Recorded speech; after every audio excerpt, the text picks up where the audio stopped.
Welcome to Alasquatch, the show all about Bigfoot in the great state of Alaska. I'm your host, Beans Baxter. So lace up your boots, zip up your coat, and come with me on an adventure as we explore all things cryptid in the last frontier.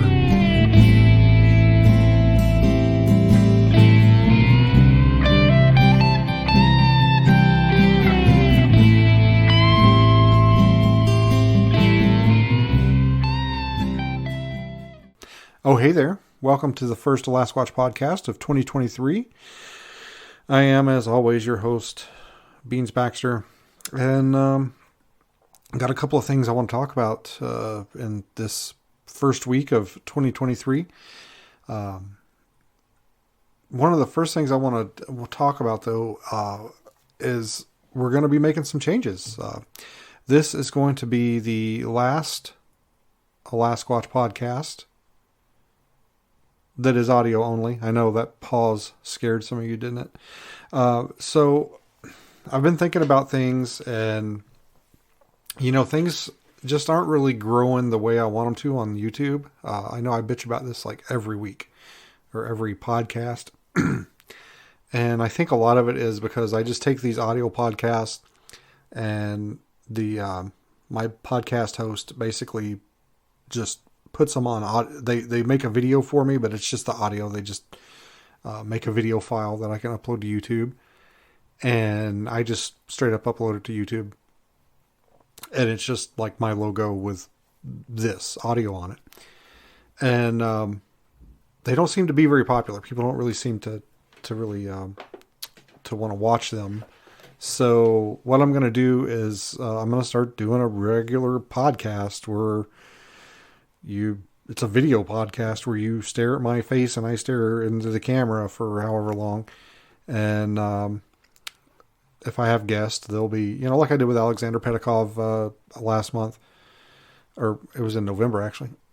So we're gonna start doing that, I guess. Hopefully it will increase our views on YouTube and get people a little bit more engaged. Might even think about doing some live shows here and there, although I certainly don't want to make that the format. I personally, I am a sucker for audio podcasts. I've always been a huge fan of Art Bell. I love listening to Art Bell, and that's what I've always wanted. I wanted to be Art Bell. I want to have a radio show. And because I have a face for radio, I always thought that, podcast was the next best thing. But, podcasts are evolving. They're becoming more visually oriented, apparently. But I still plan on, taking the show and putting it out in the audio form. But I want to try and just add a little razzmatazz to the YouTube channel. And we'll see if that works. If it doesn't, if it tanks, if people just don't pay any attention to it and the numbers stay the same, then I might just go back to doing audio only with the occasional video for a guest or for something that needs like visual aids or something. But yeah, and I haven't quite figured out how I'm going to do it because, I really enjoy doing this audio only format because I can pause and look at my notes, or I can pause and take a drink, or I can pause and, collect my thoughts on what I want to say next. And with video, it's not really like that. So I'm going to have to maybe have better show notes, have better notes. A lot of times when I like this, like right now, when I sat down, a lot of what I want to talk about is just in my head. And I'm like, okay, I'm going to talk about this, and I'm going to talk about this, I'm going to talk about this. It'll probably be about 30 minutes, 45 minutes, and then I'm done.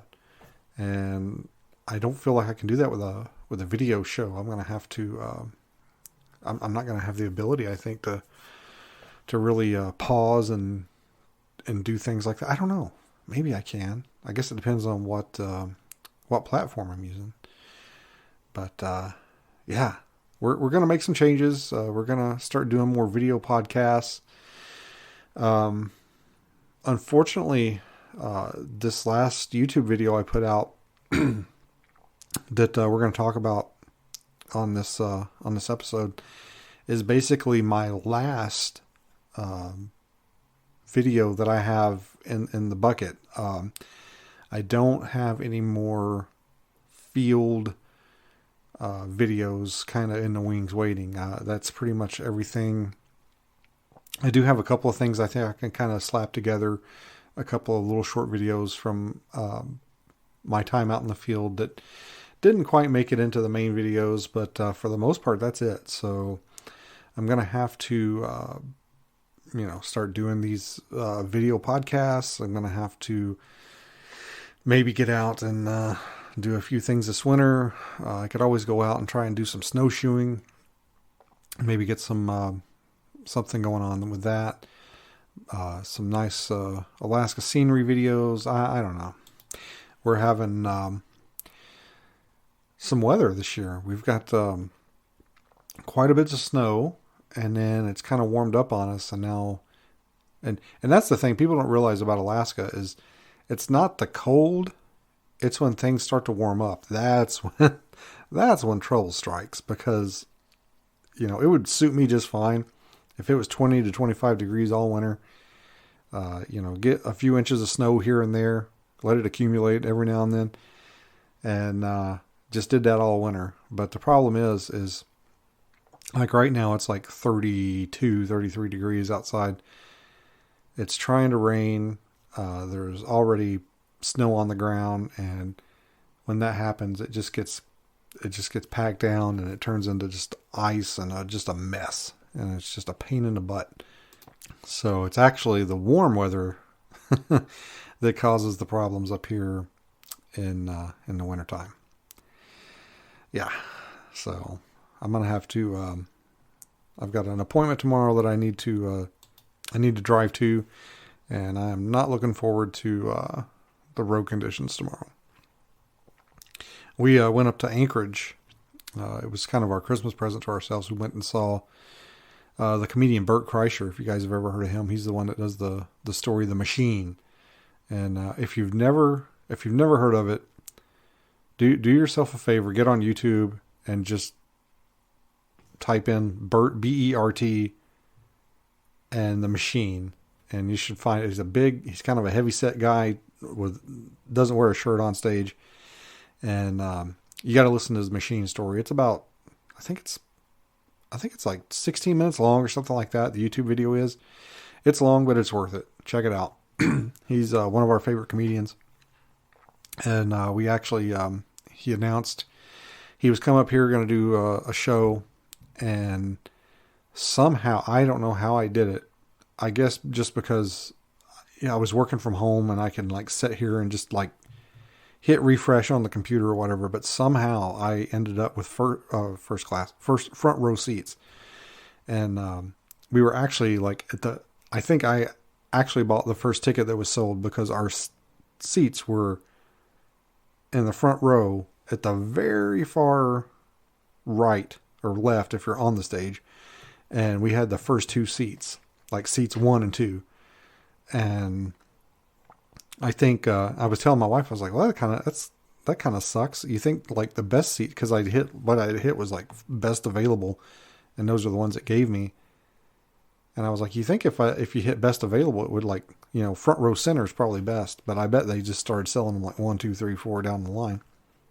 But we drove up there to see him, and Anchorage had just got hit with some massive snow, like just a ton of snow.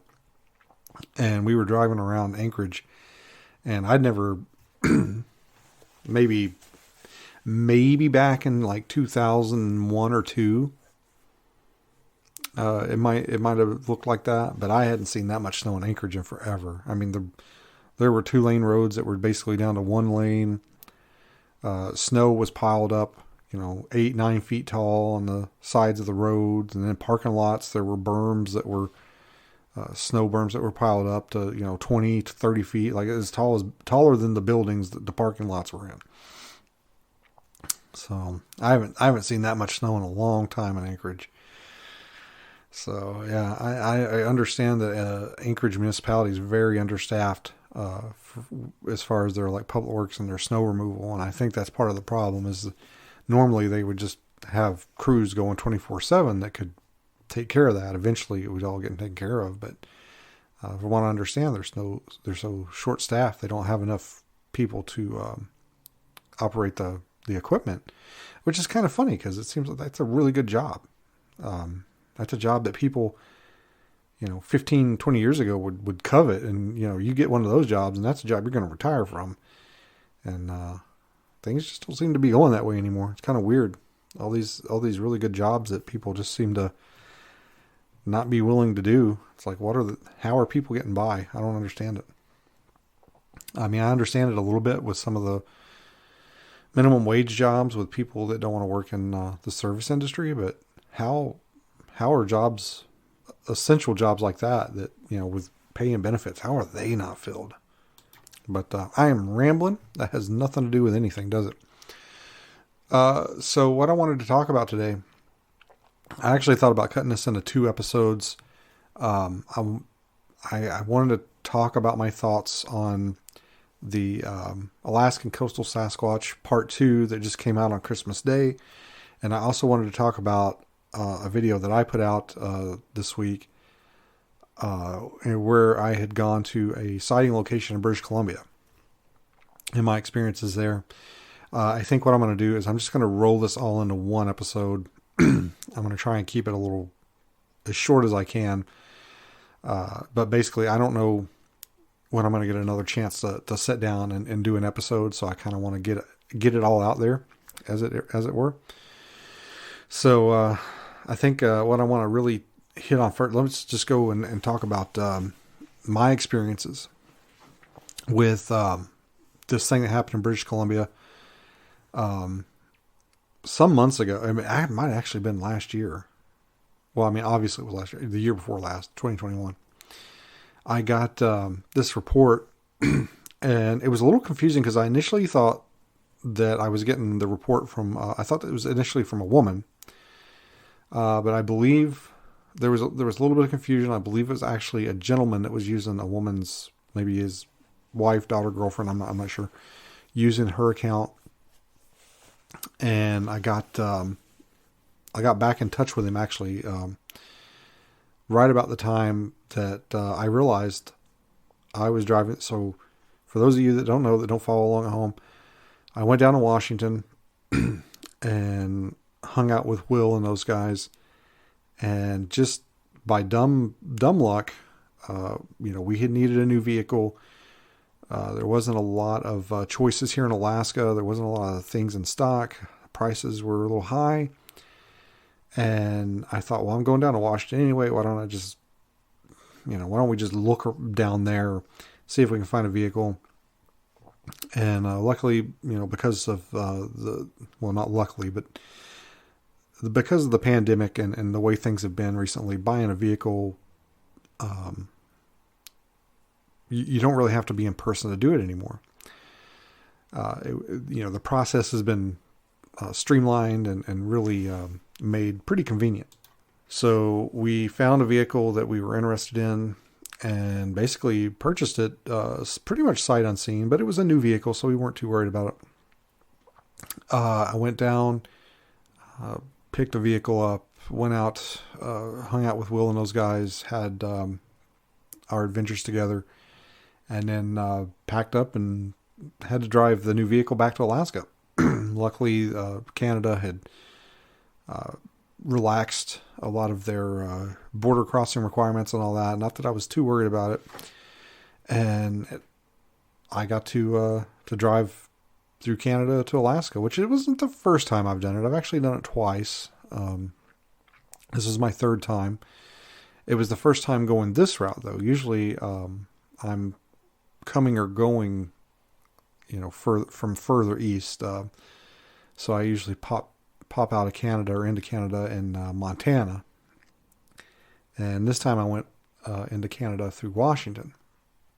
So I just basically drove straight up the heart of British Columbia. And my initial plans were that I was going to drive through Canada and I was going to stop. I was going to look up all these sighting locations in Canada that were close to where I was.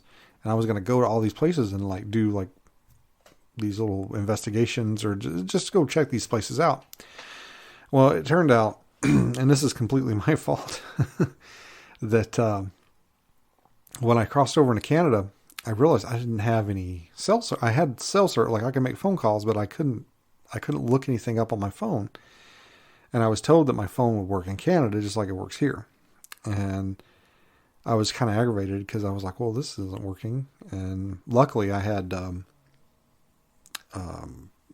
GPS, like a map in my new car that I could drive, or else I would have got lost so many times. Well, then I think it was the second or third day that I'm in British Columbia, and I'm already like, I'm booking, I'm driving, 12, 16 hours a day. And, I find my wife had called AT&T and was like, what's going on? His phone's not working. And the lady was like, are you sure his data roaming is turned on? And, I'm kind of there's a lot of things on my phone. If I don't use it, or I don't know what it is, I just turn it off. And, I was like, let me look. And I looked, and sure enough, I had my data roaming turned off. So I turned it on, and then my phone started working normally. But I was kind of to a point where I was like, well, I'm already this far along. Like, I've missed so many opportunities to stop. So, there was one place where I had actually, like I wanted to stop there. Like I made it a point. And, this gentleman, I think I had already started to talk about it and I got sidetracked, but this gentleman had contacted me with his sighting report and on social media, and he, had stopped at this rest area, and it's this place. It's called, and as far as I know, there's no reason to keep the location a secret, and it's pretty freaking remote. Like I don't want to say it's hard to get to, but there's not a lot of reason to go by there unless you're going. It's a place that you go through to get to other places. It's just not a destination. And it's on Highway 37 going through British Columbia. And I think it's about 100 miles south of a place called Dease Lake. Dease, I believe is how it's spelled. And there's a rest stop. And there's several rest stops along this highway. And this is the one that's closest to it's called Bell 2. I don't know why it's called that. And it's kind of an unassuming little spot. It's just like a lot of the other little rest areas there. You're just driving along. And I was northbound, so it was on the right-hand side of the road. And you just pull in. It's a decent-sized parking area. You pull in. There's one little vault toilet sitting there. There's a couple of picnic tables. And there's like a memorial and some information about Avalanche, because there's some mountains nearby. Like right across the street, you can see some pretty impressive mountains. Well, I don't want to go into this gentleman's encounter too far in depth because one, I do in the video, like I read it verbatim. And two, I might actually see about having him come on one day to talk about it. I don't think this gentleman spends a ton of time on social media or the internet. So I think, there's some delays in communication with him. But I'll give you the Cliff Notes version of it. He pulls into the rest stop one morning about 4:30 a.m. He's going to he's got to use the bathroom. I believe he was traveling south, which is the opposite direction I was traveling, so it would have been on his left. So he pulls in, and he goes to head towards the bathroom. He gets feeling like, I don't want to walk over there. Like he just bad, hair on the back of his neck stands up. So he ends up, fortunately, males can do this. He just decides to go to the bathroom right there next to his truck. So he, is taking care of business, finishing up, and he looks over toward the toilet, to the vault toilet, to the building, and he sees a Sasquatch standing there. And he described it as having a very, I guess, angry face. It was mean mugging him, basically. He freaks out and goes to climb in his vehicle. It starts screaming at him, yelling at him. he gets in his truck, starts to haul butt out of there. And he stated it actually it ran alongside his vehicle, kept up with him for a little bit. And I believe he says at one point it smacks the side of his truck. And this was several years ago. I want to say, I don't have it in front of me. It's like 2007, 2009, somewhere in there. I'll put a link to the video that I did in the show notes, so you guys can head down and click on that and watch the video where I read the encounter verbatim in the video. But anyway, I heard this encounter. It sounded really intriguing, a very aggressive encounter. And I thought, man, I want to check this place out. I want to stop here. Well, of course, before I left Washington, I had to ship my guns home. Well, my gun. I had one gun. And so I'm driving through Canada. I don't have any weapons. I did have bear spray, which I declared at the border, and the guy said it wasn't a problem. But apparently you can't have like regular pepper spray for people, which I had no idea. I think I learned about this actually after the fact, but I didn't have it. I just had bear spray. And the guy asked me at the border crossing if I had any weapons. I said, I've got, like a knife, like a pocket knife, a fixed blade knife, and a bear spray. And he didn't ask to see any of it, and he didn't really seem to care, and sent me on my way. But anyway, so I actually stopped at another rest area before I got to the sighting location, because there is also a sighting report. There's Bell 1 rest area and Bell 2 rest area. Well, Bell 1, if you go, I believe it's on the BFRO website, there is a sighting report there from a trucker who pulled in there to like eat his lunch or something one night or one morning, and heard some vocalizations coming from the hill, basically behind the rest area. So I stopped there, and it was kind of, I found out that they're doing construction like right there, basically where the rest area is. In fact, they have those temporary like Connex offices in the parking lot of the rest area. It's still open to the public. You can stop there and go to the restroom.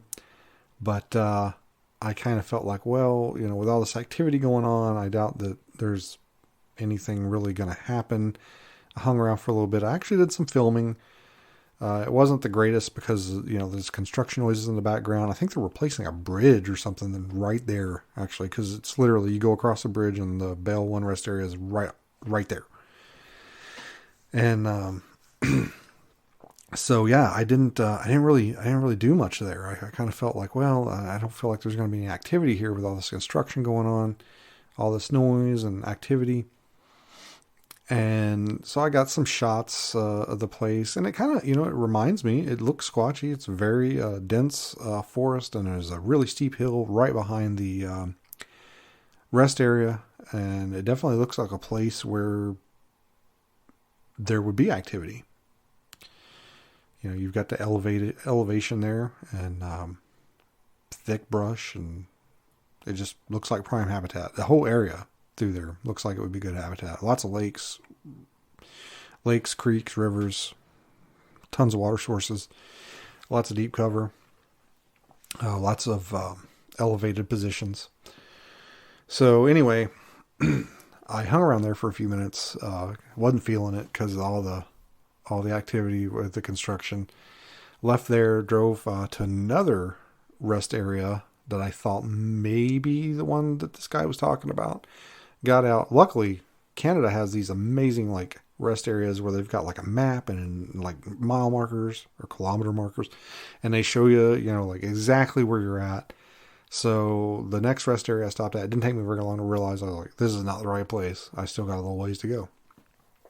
So, got to the right rest area, the Bell 2 rest area. Looked at the map there at the little kiosk, confirmed I was at the right spot. As soon as I got out, I was like, I'm almost 100% this is the place, because it was just, there was the the mountains across the street on the other side of the road. There was some kind of, I believe there's a lake or something on the other side of the rest area. It seems like there's like a power line cut that comes through there. The forest is super, super thick, and it felt right. It's hard to explain. So I get out. The first thing I do as soon as I get there, and this is something that I've kind of picked up over the years, and it's going to happen eventually if you do this for any length of time. First thing I did was hit my audio recorder, and I put it on the front of my vehicle, like on the hood.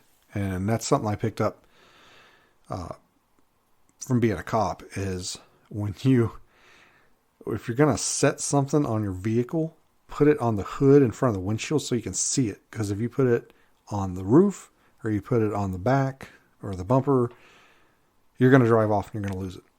So anytime you want to set something on your vehicle, you put it on the hood in front of the window. So I got out, I put my recorder down, I went and used the restroom after I kind of like scoped it out a little bit, make sure there was no Sasquatches standing by it. And by the way, I got my bear spray out, put it on my belt. I was as prepared as I could be without my firearm. And you got to keep in mind, keeping this guy, I had this guy's encounter in my mind this entire, like I had just read it the night before I left. And then I read it again while I'm here at this location. So this encounter that I just told you about, this aggressive encounter, it's fresh in my mind. It's right there. So I'm a little, I'm not going to say nervous, but I'm like, okay, well, this is a spot that, could have some potential danger. And not to mention, I'd seen like 2 bears, I think, on my way there. Not close by, but, still on my drive to this location. So I'm like, there's at least bears in the area for sure. And so I get there, use the restroom, and my plan is, I get there kind of in the, I don't remember exactly the time, but it was like 10:30, 11, somewhere in there. And I'm thinking, all right, I'm going to spend my lunch here. I'm going to hang out for an hour or two, eat my lunch, maybe go for a little walk, and just see what I can see. So I get there, go to the restroom, pick out one of the picnic tables that I think there's 2 picnic tables in the area. And I'm like, I'm going to eat my lunch at this picnic table. And when I get there, it's kind of overcast. There was a lot of fog. I forgot to mention the fog in the video, and I actually have some dash cam footage of me driving through this fog. Before I got to this area, it was super foggy, like super foggy. It was so creepy. And I kept thinking about what the natives say here about don't go outside when it's foggy or the Nantinaq will get you. So I'm driving to this area where this super aggressive encounter occurred, and it's foggy as all get out. So, just a recipe for beans not being in a good headspace. So I get there, and I'm kind of milling around. And this is why, well, I'll get to it in a second, but I'm milling around, and I need to get my food ready so I can eat my lunch. I've got a bunch of dehydrated camp food. I've got my camp stove, but they're kind of in different places in my car. I've got my camping stuff in one bag, and my food is like in a tote. So I get my food, and I'm going. I shut my door, the passenger side door, and I'm walking around to the back of the vehicle. It's a Ford Explorer. Walking around to the back of the vehicle to get in the back to get my stove and fuel and stuff. So I shut the door, the passenger door. I'm walking around to the back of the vehicle. And as soon as I shut that passenger door, I hear what I thought was a gunshot. And I stop. because I'm like, oh, is somebody shooting? And it's October. I'm thinking, oh, is it hunting season? Is somebody hunting like right? And it sounded very close by. And I'm like, is somebody hunting, on the other side of this tree line? Do I need to be worried about? And keep in mind, this is like just coming. I mean, this is like super fast that I'm thinking this. I'm thinking, oh, is somebody shooting over there? Is it a hunter? Do I need to worry about a bear, a moose, a wounded animal coming through here? Or more shots coming this way? As soon, like I'm having that thought, I start hearing more noises. So I hear like that the initial boom, and then it keeps going, and this like descending like boom or crack, crack, boom, and then I hear this this tree fall, and I'm gonna play it right here, so you can hear it. I recommend using headphones, but I'm gonna put it in right here, and you can hear what I hear. But listen, as soon as you're gonna hear the door shut, and as soon as that door shuts, you're gonna hear a crack that sounds like a rifle shot. But it's gonna keep going, and you're gonna hear this tree fall over, and then you're gonna hear me go, "Holy shit!" Pretty much like that. So let's put that in right here.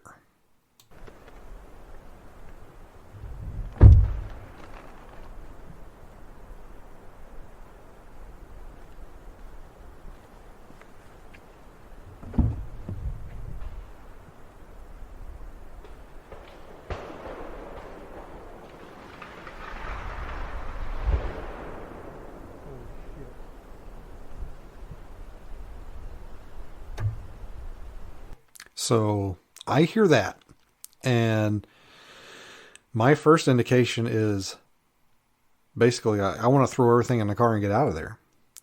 And I'm like, well, I shouldn't do that. Like, that's why I'm here.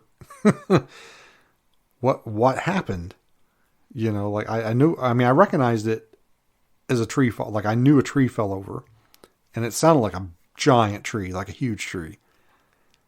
And I'm kind of just like, I mean, it's there. I wish I was rolling video, but even if I was, you probably wouldn't be able to see me because the camera would have probably been facing away from me. But I'm like, I've got like food and some gear in my hand. Like my hands are full, and I'm basically kind of standing there, like kind of like looking toward where this noise came from, and like do I want to, like wanting to throw the stuff back in the car, and just this like, what do I do? What do I do? Like, and there was a few seconds of that, and I thought, well, I'm just going to sit here. I'm just going to sit here, and I'm going to be quiet, and I'm going to see what happens. And so I put some of that stuff back in the passenger seat, the back passenger seat, and then I started a video, which is in the video you can watch on YouTube. Basically, the tree fall happens, and I start recording probably 15, 20 seconds later. And, I'm thinking, in my mind, okay, did this tree just randomly fall? And I just happen to be here. Is this some kind of intimidation behavior? Did it get pushed over? Is something not happy that I'm here? And I mean, honestly, I don't know. I just don't know, but it's so weird. And keep in mind this last like 4 days before this, when we were camping in the Selkirks, if you guys are watching the YouTube series, we were sitting there and we heard like 4 trees fall within a matter of minutes or seconds. I'm sorry. Like it was like a fucking avalanche effect. Just so that happened. And then here we are 3 or 4 days later and this happens. And I'm like, how many freaking trees are going to fall around me? Like, what are the odds of this? What does it mean? I can't make sense out of this. something is going on. So anyway, I hung out. I mean, I wanted to leave so bad. I was just like, I want to go. I want to go. And I'm so glad I started recording when I did. Like my video. I'm so glad I started my video when I did, because the longer I stayed there, the longer I was there. I was there for probably between an hour and a half and 2 hours. The longer I was there, the worse the weather got. So it kind of started off, the wind started to pick up, and then it started raining. But here's the thing, when I got there, when that tree fell over, the wind wasn't blowing at all. There wasn't a whisper of wind. And that's why I was so thankful that I hit record on my phone for video, is like probably 20 seconds, 30 seconds at the most after that tree fell. And so you can look. So if you watch one of the videos later in my stay, like after I eat lunch, you'd be like, well, that tree, the wind just knocked it over. The wind just blew it over. But if you look at that video where you can see me like shutting the car door, and I'm like, hey guys, I'm at this rest stop and this tree just fell over. Like that, I took that video literally 30 seconds after the tree fell over. You can see there's not a blade of grass moving. There's not a tree limb shaking. There's no wind. So, I mean, make of it what you will. I still don't know what to think about it. Again, how many freaking trees are going to fall in 1 week around me, you know? Like, that's the 5th tree in like 3-4 days that I've heard fall over. And, you know, thousands of miles away from each other. So, it creeped me out pretty bad. I wanted to leave, but I stayed a little bit closer to the car. You know, I had planned on maybe walking through the woods a little bit and getting some video of the forest around there and seeing if I can find some game trails. And after that happened, it pretty much killed any initiative I had for that. And, you know, like I said, I have no idea what happened. I have no idea. I mean, maybe that tree had been getting ready to fall for, you know, weeks and months, and I just happened to show up and it just happened to fall over. But, you know, I know the NAWAC guys, the North American Wood Ape guys, they have a lot of experience with tree falls, and they seem to think it's a intimidation tactic. You know, they say, well, you know, a tree falling over in the woods, in the quiet woods, sounds like a nuke. And this one certainly did. I mean, it was very intimidating, and you can hear those pops, those cracks, are what I assume to be the roots being broken as this tree falls over. And they sound, I mean, like I said, the one sounded like a rifle. Sounds like it's a good, healthy root that's getting, you know, snapped, probably by pressure from the tree falling. And I don't know. I mean, maybe it's a natural occurrence, but it's kind of weird. And you gotta take all the information available that we have. I mean, what do we know about this spot? There was supposedly a very aggressive encounter that occurred here. It's very, very prime habitat, and I'm sure there's been other sightings in the area. So I don't know. I mean, I hate to just say like, oh, it was Bigfoot. Bigfoot scared me away. And that's one of the, like when I put up the YouTube video, I wrote, the name of the video is like British Columbia sighting investigation. Did Bigfoot try to scare me away? And normally I don't do that. Like I kind of like, that's kind of clickbait, but I was like, if I'm ever going to do it, this is the video to do it on. And it's crazy. I don't know what to think about it again. And it creeped me out really bad. This is probably the most scared I'd been since Bigfoot encounters in the Pacific Northwest. And again, by myself, you know, it's funny how that stuff kind of seems to happen when you're alone. And I don't know. I thought about it a lot. I've thought about it a lot since it happened, and I thought about it a lot. Obviously, I'm driving from there to Alaska, so I had a lot of time to kind of sit and think. And one of my main ideas, one of my main theories is, I'm sure people stop there and pee all the time. They may stop there and have a snack or stretch their legs and leave. But the thing is, I had a plan to stay there for a little while. Like, I wanted to stay there for a couple hours. And I stopped and I got out and I went to the restroom and I kind of walked around a little bit, stretched my legs. But then I started doing things that like a normal tourist wouldn't do, or somebody that was just going to be there for a second or two that wouldn't do. I started getting things out of my car. I started putting things on the table. I started getting ready to sit down and have a meal, or to fix a meal, to sit down and eat. And kind of made it clear, if anything or anybody was watching, that I wasn't just going to get back in the car and go. Like, I was going to be there for an extended period of time. I'm putting my bear spray on my belt. I'm getting my food out of the car. I'm putting my stove on the table. I'm not just getting back in the car and leaving, like probably 99% of the people do that stop there. I'm sure even the people that like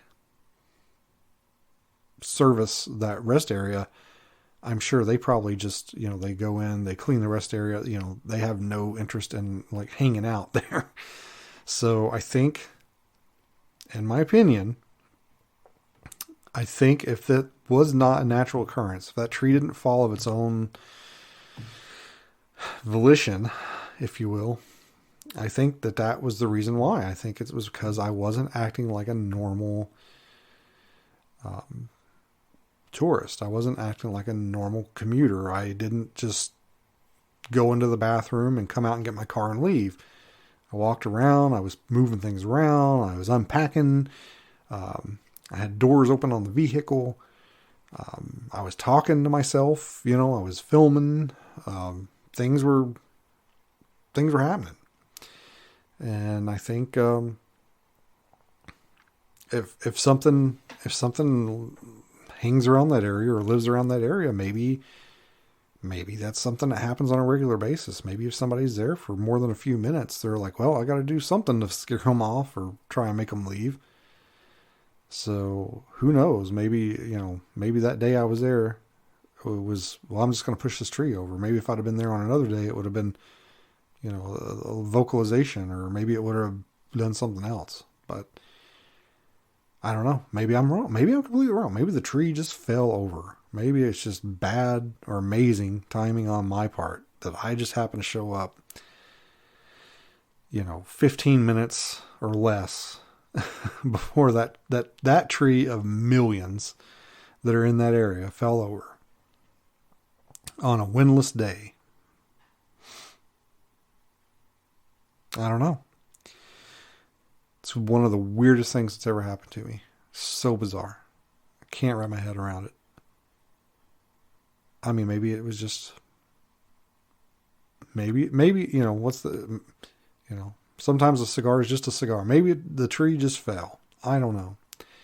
I'm sure that trees fall all the time and it's not Bigfoot. But, like I said, when you look at the totality of the circumstances, it's kind of weird.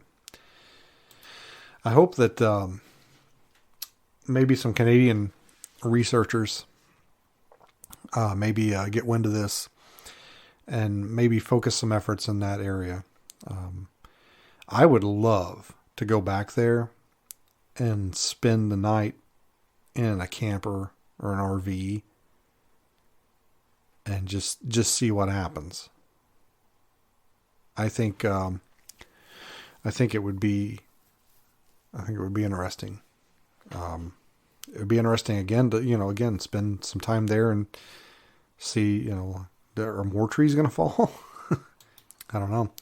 I actually got out and did a couple of knocks there, but the wind had picked up so much by then that if I had even gotten a response, it wouldn't have. I wouldn't be able to hear it, I don't think. And there's some people that are commenting. I think at about 24 minutes into the video, they're saying they hear sound. I am 99% certain, actually like 99.9% certain, that is my gate on my car, on the car shutting or opening. I can't remember if I was opening it or shutting it, but it makes a sound like it's, it has the automatic lift gate on or whatever. Pretty sure that's what that noise is. So anyway, I don't really know what else to say about that, guys. It just really creeped me out.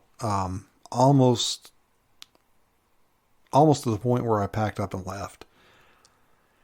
And honestly, I mean, that's what I wanted to do. If it wasn't an accident or a natural tree fall, and that's what it was designed to do, it almost worked. Because as soon as that tree fell over, I was just like, I got to get out of here. Like, whatever is able to make that noise is probably able to hurt me. And all I have is this little can of bear spray. Thanks, Canadian government. But, yeah, I don't know, guys. I'm curious to hear what your thoughts are on it. And again, I was there for a while after it happened. I was there for, I don't remember, at least an hour, probably more, because I fixed my lunch, I ate, I walked around a little bit more, I recorded some, I sat in the car for a little bit and read the sighting. I was going to do it outside, like I was going to set up my camp chair and my camera, and I was gonna read the incident, like with the mountains in the background. I thought it would be really cool, but the weather started to turn for the worse, and it started to rain, and I just didn't think it was gonna work out. I didn't think you'd be able to hear me with the wind, and again, in the back of my mind, I was thinking like, man, the weather sure is turning bad. And I was thinking of the missing 411, because you hear about all these people going missing, and then the search efforts are hampered by the bad weather. And Will had mentioned something similar with his bedhead sighting at Little Twin Lakes, about how like it just seemed like the weather just started to like turn real. Once he saw what he saw, the weather just started to get nasty, and all that stuff, all this stuff is twirling around in Beans' head while he's sitting in the middle of nowhere in British Columbia with a dinky can of bear spray, thinking, maybe I should get back on the road. So I don't think at any point, because it was pretty chilly, but I think I would have been fine. I think if I'd have slept, I could have slept in the back of my car, and probably I would have been a little chilly, but I think I would have been all right. But never once did it occur to me to like, oh, I'm going to spend the night here in this car. I don't know. I mean, I guess I certainly could have. I had camping equipment. I don't know. I think I mentioned at one point, like, I'd like to come back here with like an RV and stay. Yeah, I guess I would feel safer in an RV, but I had no interest whatsoever of sleeping in that Explorer. Maybe if I could have like blocked out the windows so that I wouldn't like wake up and look and see somebody staring in at me. But anyway, I think I'm going to call it good on that subject. And let's see, do I want to talk about the handprint? I guess I should, because I can keep it pretty short. So for those of you that have been keeping up, Alex Pedikov and the Small Town Monsters guys, they came up here last year and did a lot of filming, and they filmed out at the Area A cabin. And I got contacted by the owner of the cabin, and he tells me, hey, Alex and those guys, they found a handprint on the back of the cabin, and we were wondering if you could come here come out here and swab it. And so I agreed, and I went and actually procured. I've got some swabs, but I wanted some good swabs. Like I wanted some swabs that I had used before in my law enforcement career, the ones that have the little plastic caps on the top where you can slide the cap back, swab, slide the little plastic cap up and close it, and that way the swab is protected. And I wanted to use some of those. So I got some of those, and I want to say we were supposed to go out on a certain day, and the weather, the seas were too rough, and we couldn't go, so it got postponed a little bit. Alex and those guys had already departed; they were gone. We head out there, and we get there, and I go around to the back of the cab and take a look at it. Was pretty impressed. It's pretty much like it's right under the window to the room where a lot of us sleep when we go visit, the bunk room basically. And it kind of gave me the impression that maybe something was kind of leaning down to look in that window and maybe put their hand up against the wall for stabilization. And there's a big tank. There's a water tank like right under where the handprint is, and you can't stand on it. It's a plastic tank. Like if you try to stand on it, it would collapse. So whatever was there probably was on the other side of the tank, leaning over. And it was pretty, it was above my head height, or right at my head height, I believe, maybe right at around 6 foot off the ground. And it's a big handprint, but it's not beyond the human range. It's certainly bigger than my hand. I have little dainty fingers though, but that's one of the things that I was like, man, it's big, and it's in an awkward position. And it's by the time I got there, it was, I think maybe a week or two after Alex and those guys had left. And it had kind of faded a little bit, but almost to the point where you'd have to throw some light on it to see it. But it was still there. And I got some pictures of it. I labeled the fingers, not on the cabin, but in the photograph. It's kind of a reference. And I took I think 2 swabs from the palm and 1 from each finger, basically using the exact same techniques that I would have if I were processing a crime scene when I was a police officer. And I think Squatch Cop had already came out at that point, but I was like, man, maybe I should have added this as a chapter in the book. But at the same time, I'm thinking like, well, what? Because I don't know like what's going to happen with it. Like this happened a while ago, and on the one hand, I'm like, well, what if it just comes back what if it's just human? But on the other hand, I'm like, well, what if it's not? And that was kind of my thing. Like I haven't really said anything about it because one, Alex found it. It's Alex's discovery. And 2, I was like, well, I'm going to hold it close to the chest until either they talk about it or we get the results. And so I sent it off. I sent it off to Doug Highcheck. We don't have the results back yet. In fact, I'm not even sure if it's even been processed yet or not. But, yeah, I'm really kind of excited. I told my wife, I was like, if it comes back, as long as it's not like human, like as long as it's not human, we're getting some champagne. Like obviously the result we want is non-human primate or unknown primate or something. But, I was really impressed, with what I saw. It really looks bizarre. There's almost there's a rational explanation for it that it could be human, but it doesn't make any sense. It's really hard to explain over audio format. You'd really have to see where it was placed, how it was placed to kind of get your, like, how in the hell did a person get up there? Like, why would a person be that far up off the ground, put their hand there, and why is it still there? I mean, it would have to be over a year old, I think, because the last time anybody was back there, like, working on the cabin was when they were installing the gutters and the rain collection system.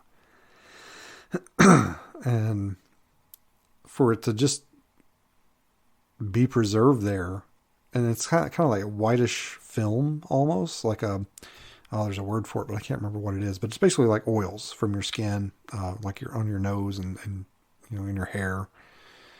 And for it to just hang out there for a year and nobody noticed it, and it looked like, from what I could tell, it looked like from the time Alex found it to the time that I got out there to swab it, that it had faded some. It had deteriorated some. So, yeah, it's just super bizarre. And it had dermal ridges on it. And that's the thing really that excited me the most. I mean, it's either human or Bigfoot. It's not a bear. There's no in between. It is no other animal but a human or a Bigfoot. I don't think there's anything out there that has fingers with dermal ridges and that size and of that makeup. With the fingers and I don't know. It boggles my mind. Much like the tree fall. I'm like, what else could it be? It's so bizarre. And, I'm not really sure. Excuse me. I'm not really sure what's going on with the testing. I don't know how those results are going to be presented. Ideally, I would like to see Alex and I get them first and be able to discuss them. But I don't know. I don't know how it's going to come out.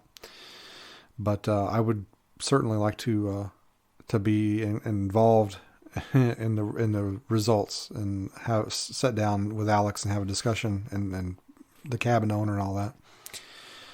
But yeah, it's just so bizarre. And I lifted the prints as well. I actually still have them here, and I haven't quite decided what we're going to do with them. I might give them to Rob Roy, have him put them in the art gallery, or maybe make a copy of them.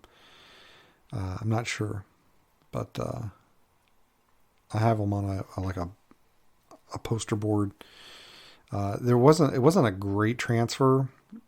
I think a lot of it was because one, there was a lot of moisture in the air, and then when I put the fingerprint printer on, I think it stuck to a lot of the portion of the siding of the cabin, besides the prints. But I did get some good pulls on the dermal ridges. You can certainly look at it and say that's a dermal ridge. The fingers though were kind of lost in the printing process and the lifting process. If I had it to do over again, I probably would have just used a big thing of masking tape or a packing tape and just like fashion it together. Instead, what I tried to do was lift it with 3 different hinge lifts, do the palm and like 2 fingers each. But honestly, I don't think it would have made any difference because it's all about how the powder sticks to it. It's not really about how you lift it. But yeah, so check on that.